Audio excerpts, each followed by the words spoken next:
Anchors up, sails it full. Welcome to the Sloopcast. How you doing today, Kyle? Doing all right, Jared. How are you? Doing all right, doing good, as a matter of fact. I don't know why I had the instinct to redo the same Crack a joke beer? from last week. Well, there's that too. Actually don't even know if me faking the noise. This is the second episode we record. I'm still working on the same beer.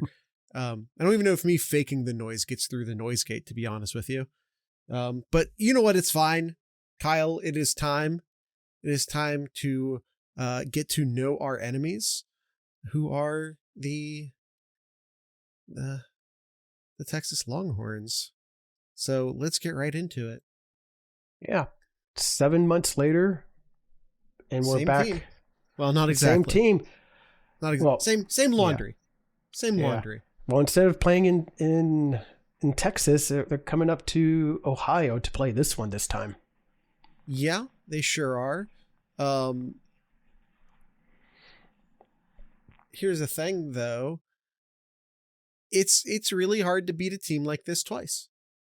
It is. We've talked about it. I mean, ask Oregon last year. It's really tough to beat a team twice. And the good thing for Ohio State, it's a new season. Yeah. So maybe it doesn't count as beating a team twice. New season, new coordinators. It New is quarterbacks. really. Yeah. We have tape on their quarterback. They don't have tape on our quarterback. I'll say that much. Which all of this, like, oh God, we have new coordinators and they don't have tapes. They don't have tape on our quarterback. This is all like hard copium, I think. Like, oh yeah, we had to replace both of our coordinators and our quarterback doesn't have any experience. Watch us twist that into a good thing. Ha ha.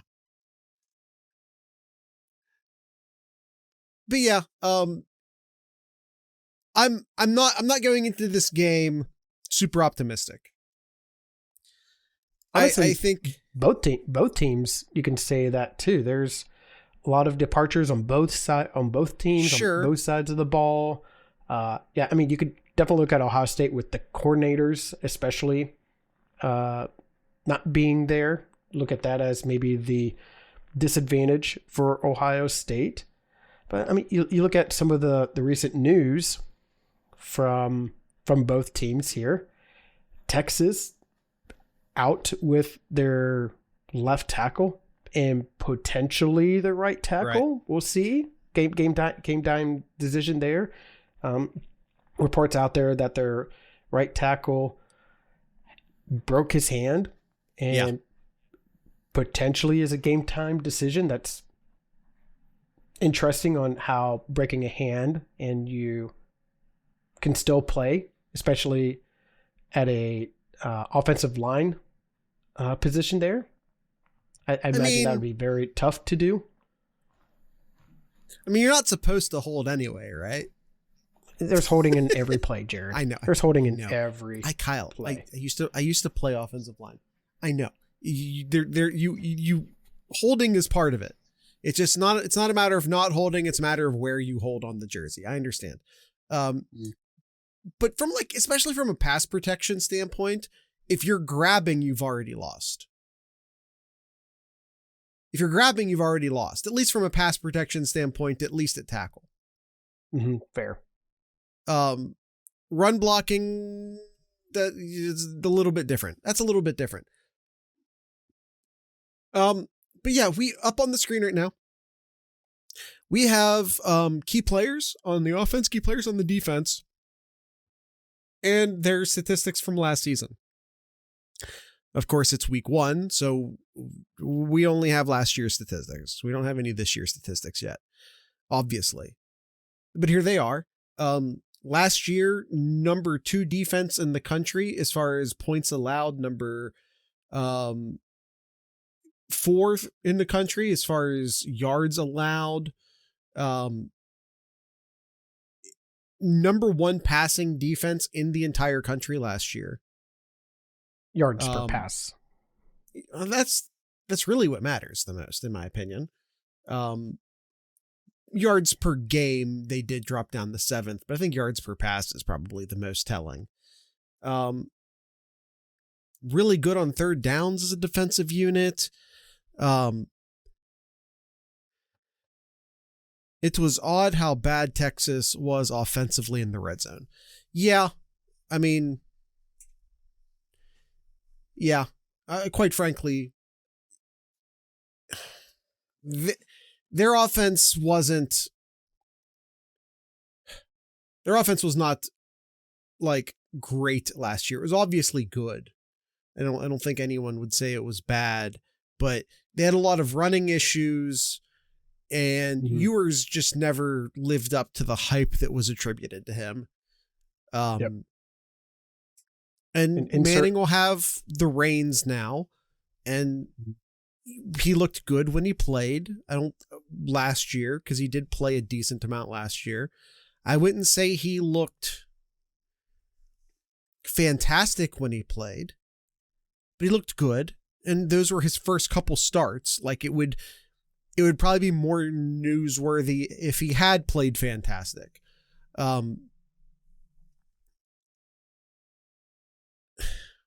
My biggest thing coming into this game this year is just the motivating factor of,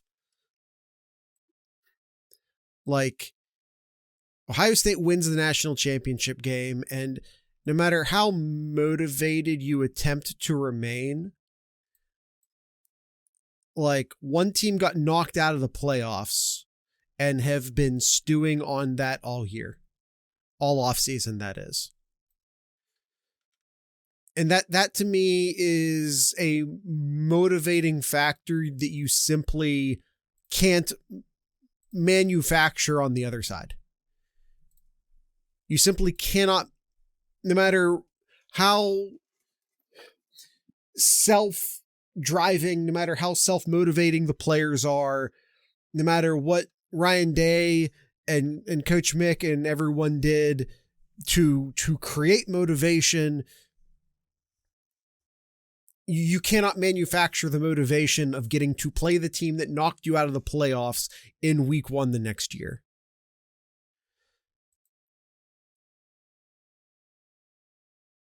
They have better continuity coming back on their coaching staff. They have better continuity coming back on their offense, especially since, like I said, Manning actually has real snaps under his belt. They have a good wide receiving core. They have Archie Manning. I'm not particularly afraid of their running game, but they have an incredibly solid defense coming back. I think this is a competitive game. I think it's a game that can go either direction. Like, it very, very easily can go either direction. This just might be a who gets the bounce at the end of the game, who gets the good or bad call from the refs. It really could come down to that. Yeah, I agree with a lot that you said there. Their wide receivers, I think, would be better than last year. Wisner doesn't scare me all that much on the ground. In the passing game, absolutely. Yeah, I think he's definitely been a playmaker whenever the Ewers threw it to him. 44 receptions last year from Wisner. Didn't really get to see the end zone that much last year. Only 6 total touchdowns. He averaged right around 4.5 yards per carry all season. As like your main running back, like I would expect that to be maybe a little bit higher as a starting running back at Texas there. Right. But like looking at the past few games here, 2.7 against Ohio State, 2.5 against Arizona State, 2.7 against Georgia. Like, that's not going to get it done. That's not going to get it done on the ground. I mean, as a team, they were 69th in the country rushing yards per game, 64th per rush. Like, they were bottom half or close to it as a running offense last year. Mm-hmm. And then you're out with one, possibly two of your starting running backs, or not running back, offensive linemen. That doesn't bode too well in terms of both the rushing and the pass protection there. Yeah.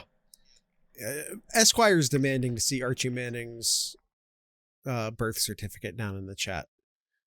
Is Arch short for Archibald? Archimandius? Archimedes? I don't know, man. It might just be Archie.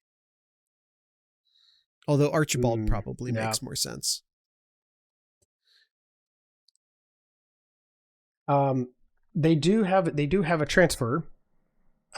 Jack Endries from Cal, our tight end. Our tight end transfer is better. Ours is, yes. 56 receptions, over 600 yards, and only 2 touchdowns. Definitely maybe to keep an eye out on. Of course, like young quarterbacks, loving tight ends. Week 1, definitely something to keep an eye out for. Absolutely. Defensively here, they got a lot of players back.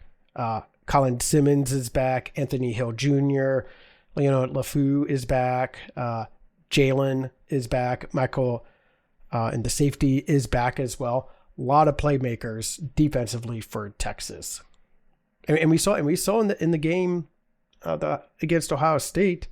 Ohio State did at many times during the game struggle to move the ball, and rightfully so. I mean, Texas was an extraordinary defensive team last year. Yeah, and they're returning a lot of key players. Definitely, I think Texas is scarier on the defensive side than offensive this year. For me. Yeah, yeah, absolutely. And when it comes down to it, and this sucks to say, I really wish I wasn't about to say this, but this is going to come down to like how ready is Sayin. Mm-hmm. Yeah, I mean that sucks because he's a redshirt freshman quarterback. Starting in his first game, not just starting in his first game, but these are going to be his first like competitive snaps ever at the collegiate level. And he's about to play against the number 1 team in the country. And listen, congrats to him. Like it would be huge if that's not too big for him. 'Cause in all likelihood, that's just going to be too big for him. That's a huge order. That's a huge ask on a redshirt freshman quarterback getting his first serious starts at the collegiate level. Mm-hmm. If he's actually able to rise to that, that'll be a pleasant surprise. Like it should not be the expectation that he is able to rise to that occasion, because again, Texas is the number 1 team in the country, rightfully so, in my opinion. And like, yeah, you do get to play at home. That's nice. But the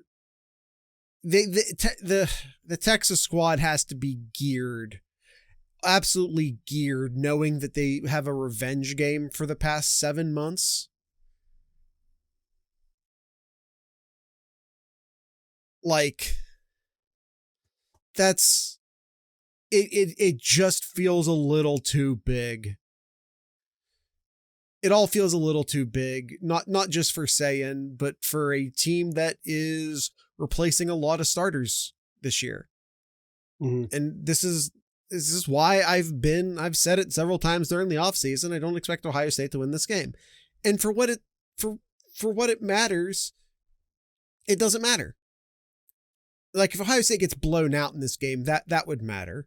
I don't think that'll happen, for the record. Yeah. But Ohio State can lose this game, and as long as they don't look terrible, as long as they don't get blown out, as long as they don't embarrass themselves, it won't matter. No. Yeah. Playoff committee is not going to hold a less than 10-point loss in week 1 against the number 1 team in the country against Ohio State. Agreed. I got some interesting numbers in terms of first starts for Ohio State quarterbacks, and I will give those stats after our first ad break here. TheSloopcast.com is your go-to link for anything and everything Sloopcast related. There you can find our Patreon page, our Discord, YouTube, merch, 7071, Spotify, all the links and others over at TheSloopcast.com. We're going to take our first ad break and be right back.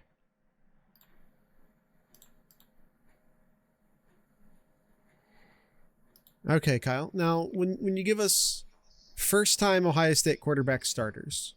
Yeah. So last year, Howard. Please be sure to tell us who they played.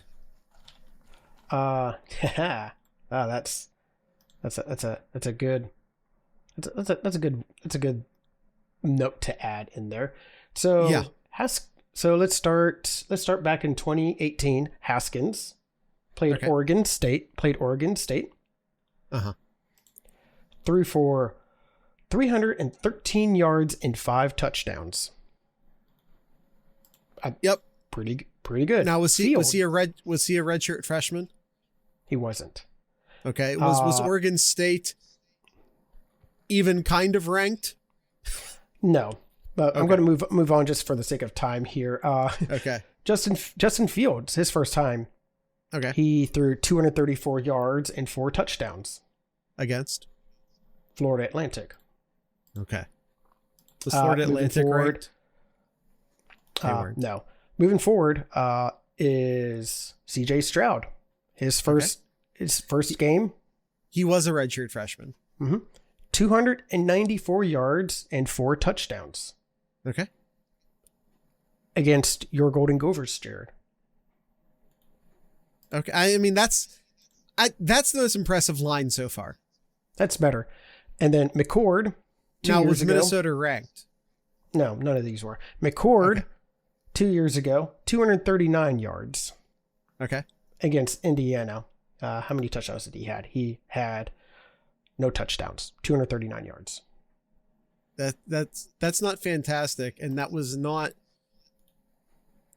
It's Indiana was still Indiana at that point. And then the last one last year, Howard, first time starting at Ohio State, threw for 228 yards. But he's not a first time starter though. And 3 touchdowns. Okay. But that is it. Those are the numbers there, and we're gonna go ahead and move into our sloop sayers, Jared. We're gonna talk about some players to watch here and give our key matchups and our final score. All right. So we'll start with Ohio State player to watch. I think you kind of hinted at it, Jared, earlier. Yeah. Earlier in this episode. It's got to be Julian Sand. It's got to be Julian Sand. The player to watch is Julian Sand. I think that's the correct answer here. Yeah. I'd like to select the CJ Stroud opening game package, please. I mean, it's the most fair comparison only because he was at least playing a power, what we would have called at the time, a Power 5 team. And was Stroud, a redshirt freshman. His second game was against Oregon. Okay. And he threw for 484 yards and 3 touchdowns against Oregon. Okay, but that was not a good Oregon team. We're in between. Yeah. Good. Well, they were ranked 12. They were ranked 12 at that time. Okay. And it felt like a struggle. We had defensive issues.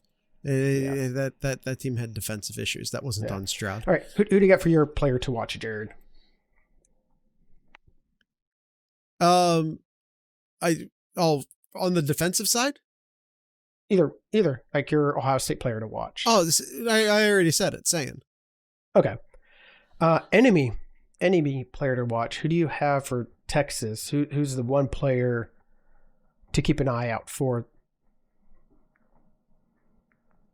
I could go a lot of places. I think I could go with Anthony Hill at linebacker. He's just leader of that defense. Ohio State, I think Ohio State's probably going to need to, they need at least 3 touchdowns.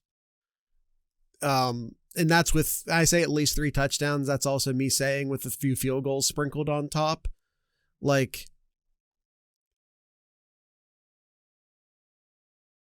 they need like at least 31 points, I think, to win this football game. And that's going to be difficult. I know we're kind of talking lowly of him, but I think if Texas is going to win, it's going to be on the backs of him. I think it's Quintrivion Wisner, the running back. Okay. Be a playmaker on both the running. I think more so on the passing side. He caught 6 passes for 42 yards against Ohio State in the Cotton Bowl. Maybe that's just kind of a preview of what we'll see this weekend here. Get more success thrown to him than on the ground, because he had 17 touches on the ground for 46 yards. Not great, Paul. So no, yeah, I think if Texas is going to have success, we will see bigger numbers from Wisner. All right.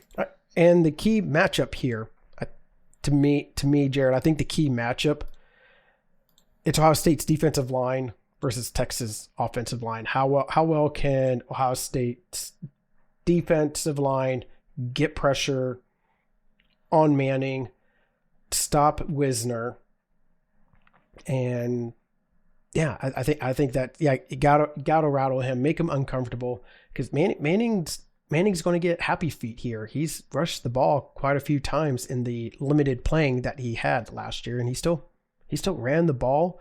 He had 4 touchdowns on the ground as a backup quarterback. Right. Maybe we'll see him more on scrambling plays here. Yeah, introduce him to our linebackers. Yeah. Ryan Day did say, Jared, that he feels confident in a 5-man defensive tackle rotation. Okay. Yeah. I mean, I can see that. McDonald, Houston, yeah, Smith Jr., Malone, and Carter. Yeah. That makes sense to me. Mm-hmm. Yeah. All right, what do you got for your key matchup, Jared? Key matchup, I'm going to have Arch versus the Ohio State secondary. Mm-hmm. Okay. All right. Hinted a little bit in our previous episode. If you haven't listened to that, check out yesterday's episode. Ohio State favored in this game by 2.5 points. Yep.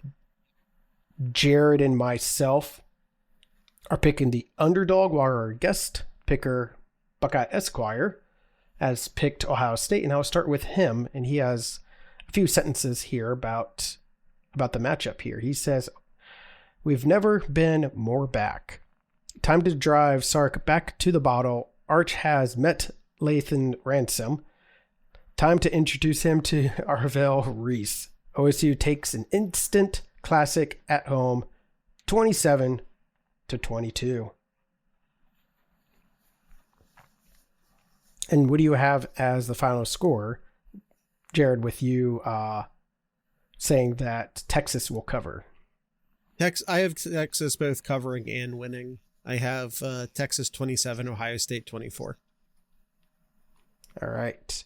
I'm hoping to get a few little brownie points back from the chat, because I got some boo birds earlier. I do have Texas covering, but I have Ohio State winning 21-20. 21-20. That's a low score. You got 2 young quarterbacks. You got it week 1.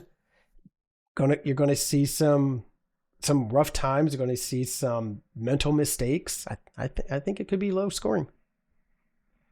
Who scores in the last scenario? Ooh, throwing a curveball here. You know what? There's an easy answer to that. Just a nice one-on-one matchup to the corner of the end zone. Yeah. To JJ, of course. Yeah. With just over 3 minutes left in the game, and the defense. And you can't leave that much time on the clock. You can't leave that much time on the clock, Kyle. I know, but the defense stands up tall and makes a stop. All right. Giving Ohio State the ball back in to run out the time. All right. Okay, Kyle. Is that the show? Did we do it? That is. We do have a little bit of time left here. If there's anything else that you want to talk about or cover here, I think again, I've said it. I'll say it one more time. I think the big factor here is just the motivation imbalance. Mm-hmm. It's just incredibly difficult to manufacture the type of motivation that Texas is just going to organically have. I almost said origami. Like, no kidding. I almost said origamically. That Texas organically has. It's just, you got knocked out of Ohio.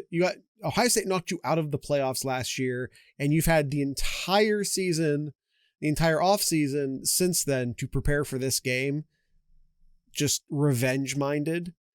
And like I said, as long as Ohio State stays close and it stays competitive and it's not some big blowout, which I don't think it will be, I think it'll be fine as far as the Ohio State's long-term playoff and national title hopes.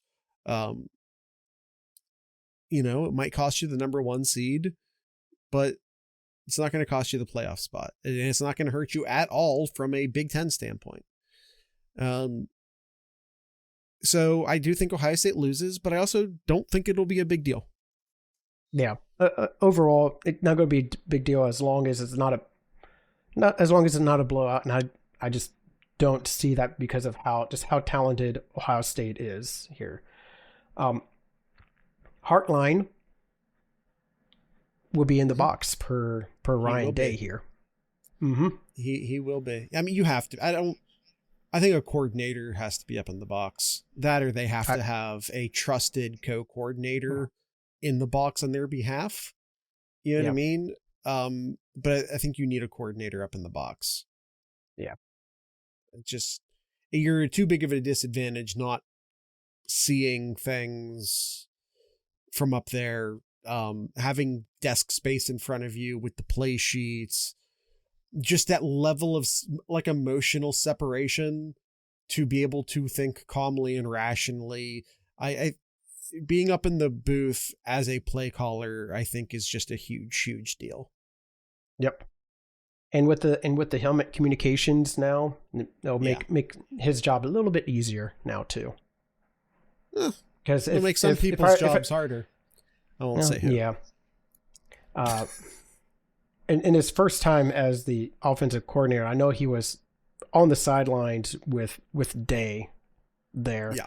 And I do remember like Day vaguely mentioning about like wanting Heartline there to help kind of guide him and help make different kind of substitutions as well too. But sure, once I'm up in the booth, and I think that's the right call. Yeah.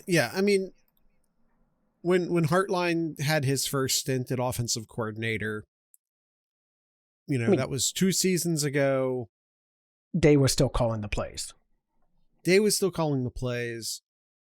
And when they brought in Chip Kelly last year, everyone knew that it was probably going to be a 1-year stay at Ohio State.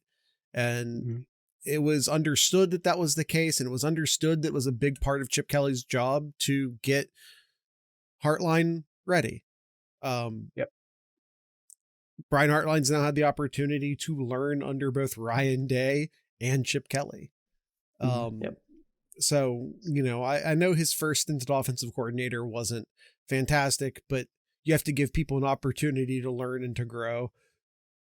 And there were other challenges on that offense beyond Brian Hartline.